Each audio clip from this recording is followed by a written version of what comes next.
While we have seen a lot of mini iterations of popular flagship smartphones, these devices tend to fall in the mid-range category. Sony is the lone holdout in this regard, with the compact devices only shrinking in size, while retaining the specifications and features of their flagship counterparts, which is the case with one of Sony's latest offerings, the Xperia X Compact. Is there still a market for such compact smartphones, and what does this device have to offer?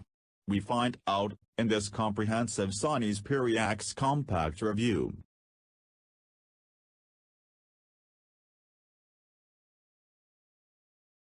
On the software side of things, the Xperia X Compact is running Android 6.0 Marshmallow with Sony's custom skin on top. Calling it a custom skin is certainly a stretch, however, considering how many stock Android elements are to be found throughout the user interface. Sony has really scaled back on their own customizations, and has even gone as far as to add the Google Now home screen to this launcher, which really makes the experience feel closer to stock. That said, it does come with a lot of bloatware, including pre-installed Sony apps and a few third-party ones, but all of these can be disabled and moved out of the way. Overall, Sony has done a fantastic job with keeping the software experience clean and simple, which is also a contributing factor to the smooth performance that is available with the Xperia X Compact. The Xperia X Compact comes with the 4.6-inch IPS LCD display with 720p resolution, resulting in a pixel density of 319 ppi. 720p may not be particularly impressive in the current scheme of things, but is certainly more than enough with a display of this size. That display is plenty sharp, and there have been no issues with reading text. That display is pretty good, offering nice color reproduction and saturation, and good viewing angles. The screen also gets surprisingly bright, allowing for a comfortable viewing experience even in direct sunlight. Typing on the small screen isn't much of an issue, but the media consumption experience isn't going to be as good, not because of the quality of the display, but because of its size. It's something that will take some getting used to, but is certainly not a deal breaker by any means. While the Xperia X Compact is technically a smaller version of the Xperia X that was announced back at MWC this year, it borrows its design language from the flagship Xperia XZ that was launched alongside it at TIFE 2016. However, it doesn't feature the premium build quality of its high-end counterpart, with the Xperia X Compact being made entirely of plastic.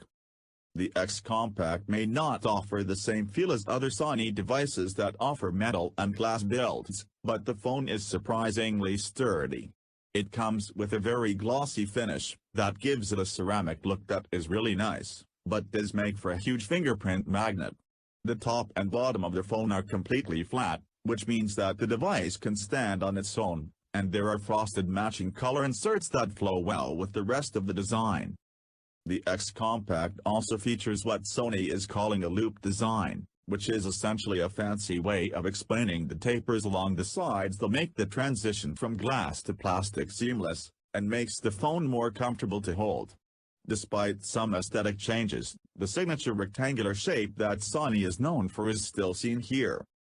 The best part about the Sony Xperia X Compact is how easy it is to use with one hand, which is obviously the point of a mini smartphone. With so many large display phones out there, it is quite refreshing to use a device that is this compact, with a screen that you can reach across very easily and without any hand gymnastics. Taking a look around the device, the headphone jack and USB Type-C port are at the top and bottom respectively. On the left side is the slot for the SIM card and micro SD card, and on the right are the power button, volume rocker, and a dedicated camera button. The physical camera shortcut key is extremely convenient, with it not only providing a quick and easy way to launch the camera, but also because it works as a shutter button. However, having all these buttons on one side can make it feel a touch cluttered, and the volume rocker sits too far down to make it comfortable to reach with your thumb. The position of the volume keys do make sense when using them to adjust the digital zoom of the camera, but is not in the optimal position for controlling the volume, which is its primary purpose. The Xperia X Compact also comes with a fingerprint sensor that is embedded into the power button, but for reasons unknown, this isn't available with the US version of the device, which is certainly an extremely odd choice.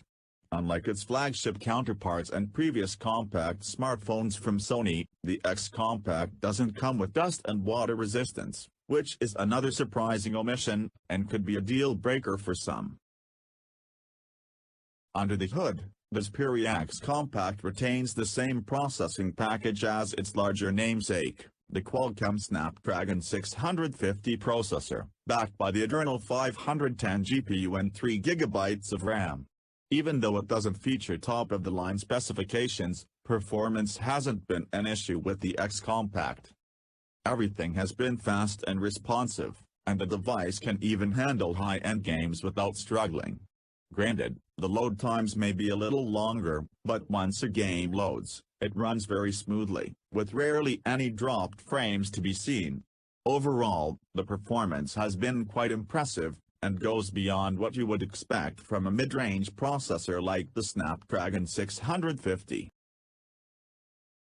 As far as storage goes, 32 GB is your only option, but expandable storage via microSD card allows you to add up to 256 GB additional storage, which should take care of all your needs.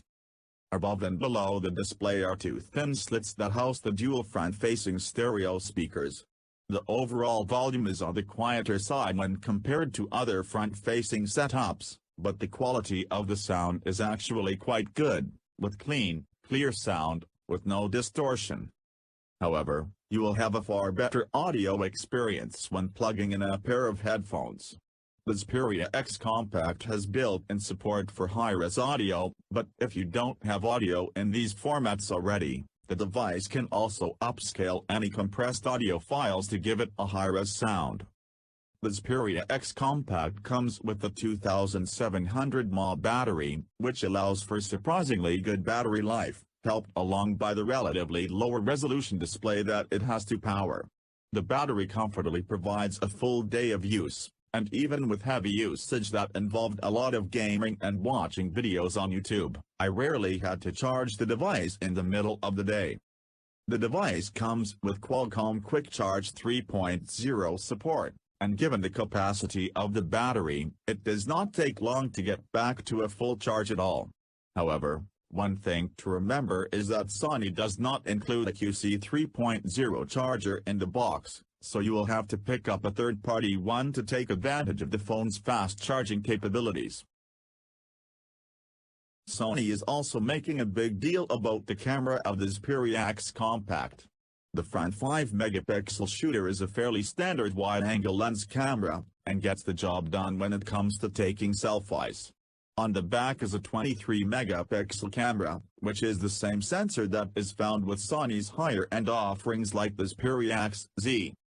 To improve the camera, Sony has added a new laser autofocus system to help with sensing distance and taking better shots in low-light situations, and there is also a new color sensor to help you get much better white balance.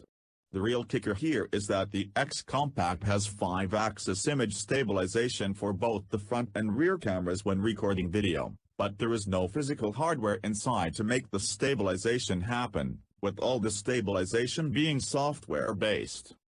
Before you get too excited though, the 5-axis stabilization is utilized only when recording macro shots, so unless you see the word macro pop up in the corner of the viewfinder, you only get 3-axis stabilization, which does work well to keep the footage stable and without any warping or distortion.